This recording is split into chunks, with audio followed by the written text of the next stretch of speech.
The screenplays you find online run the gamut from perfectly formatted to written in Comic Sans. I absorbed a large quantity of synthetic CPH4 that will allow me to use 100% of my cerebral capacity.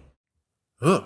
And those differences often depend on the type of screenplay you're reading, because writing on spec, on assignment, or on a production script affects everything from how and what you're paid to what ends up on the page. A great screenplay is more than just a great idea. It's a great execution on a great idea.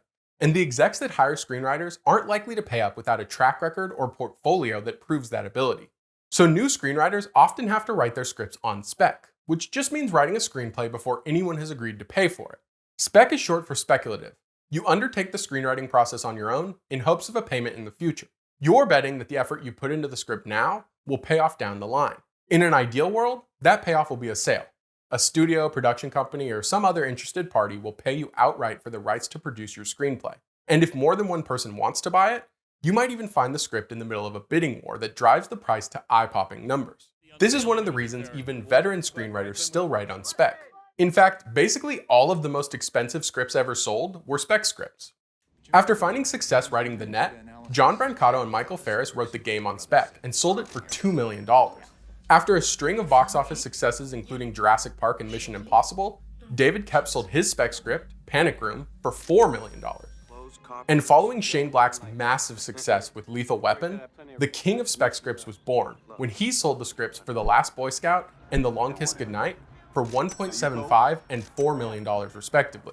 But you'll notice that these eye-popping sales occurred almost exclusively in the 90s and early 2000s, which was a sort of golden age for spec scripts that peaked in 2004 when Terry Rossio and Bill Marsili sold Deja Vu for a record $5 million. Modern spec scripts rarely sell for six-figure sums and generally just don't sell as often anymore, even for seasoned screenwriters. The market isn't completely dead, but it's not something that can be relied on. And when writers are still able to generate interest in a spec script, it's likely the producer will only offer to option the screenplay rather than buy it outright. An option is an agreement that gives a producer the exclusive option to purchase your script at an agreed price within a set period of time. For example, they may pay you $10,000 up front for the exclusive option to purchase your screenplay within the next 2 years for $100,000. This allows them to pay the smaller price until they're sure the production will move forward. And unfortunately, many of these option agreements, especially with new writers, don't even have the upfront payments. It's a frustrating reality, and you'll need to discuss the pros and cons with your lawyer if you find yourself in such a situation. But potential sales and options aren't the only reason to write a spec script. If an exec or talent likes your script but isn't in a position to purchase or option it, they may offer an attachment agreement. This means that if the project gets produced, they're attached to it. They will be a part of the production.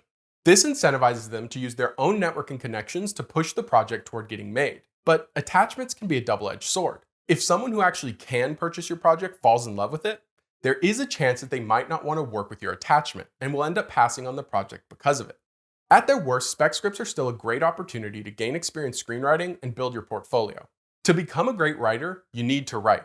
Writing for yourself is often the only option during the early parts of your career when it's most important to develop your craft.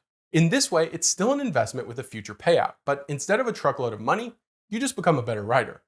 And as you write more and better screenplays, you'll develop a portfolio of work that will help you land representation, like agents and managers, or serve as samples for paid writing work.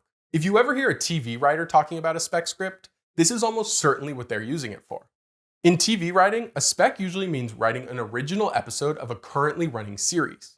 This spec is then used as a sample when trying to land a job in a writer's room, but never the writer's room of the show you wrote the spec episode of. It should be a different show that's currently on air and demonstrates your ability to contribute to the room you're trying out for. If you were trying to get into the writer's room for Not Dead Yet, a warm-hearted show with a protagonist that sees friendly ghosts, you might write a spec episode of Ghosts, another feel-good supernatural comedy. Original TV concepts can also technically be written on spec, but these are usually just referred to as original pilots. Though pilots are traditionally single episodes produced to test a show before it's picked up for a full season order, some shows go straight to series, so the term pilot has evolved to basically mean any first episode of a series.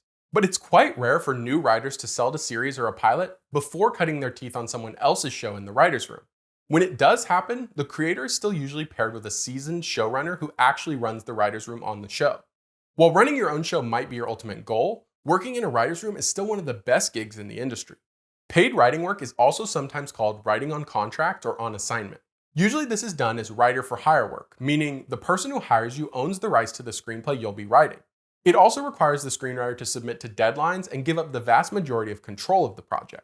But it's still generally better to get paid to write than not. And scripts written on assignment are far more likely to get produced because they're pushed from the production side rather than the writers. They've already decided to invest in your vision before you've written a single word. This is also the reason scripts written on assignment are less likely to adhere tightly to the traditional screenwriting rules we've discussed before. When you're writing a spec script, the script itself communicates your professionalism and serves as a sort of secret handshake that tells the reader you understand industry expectations. But if you've already been hired to write the script, the people who hired you have already decided to trust the project to you. Not to mention, no one is investing tens of thousands of dollars in a script only to toss it because of formatting or grammar. So just keep that in mind when you read scripts you find online, and make sure you aren't learning the wrong lessons from them. You can do pretty much anything in screenwriting if you can do it well, but it's often easier for someone writing on contract to get away with the things that readers might bump up against in a screenplay from someone unknown. One form of contract work most similar to writing on spec is a development deal, though I'm sure you'll run across other names for it throughout your career. This is when a screenwriter is hired to develop a screenplay for someone, or at least give them the right of first refusal. This could be based on a pitch, though that's exceedingly rare. It's much more common to see these arrangements between a studio and a big-name creative to give the studio exclusive access to their next projects, often before the ideas for them even exist. Open assignments are somewhat similar, but potential writers are often brought in to pitch their take on an idea or IP the studio already owns. For example, Disney could solicit pitches for a new X-Men film since they obtained the rights when they purchased 21st Century Fox. But the open assignment is a bit of a misnomer.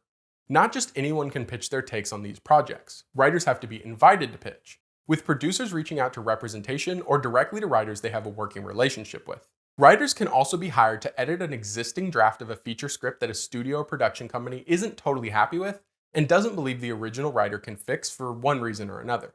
This could be a large enough rewrite that it nets the rewriter credit on the project. When this happens, you'll see the byline use "and" between the screenwriter's names instead of an ampersand. But even when script editing isn't significant enough to warrant a credit, it can still make a big difference in the final film. This sort of anonymous writing is often called script doctoring, which is different than ghostwriting in that ghostwriting usually includes some sort of non-disclosure agreement that prevents the writer's name from being publicly associated with the project at all. Script doctors often develop relationships with specific producers or studios, and can become their go-to resources to fix their drafts. This can be a lucrative position to be in, with some writers doctoring dozens of projects without credits. For example, while most people know Carrie Fisher for her performance work on Star Wars, she was actually one of the most sought-after script doctors in the industry for decades.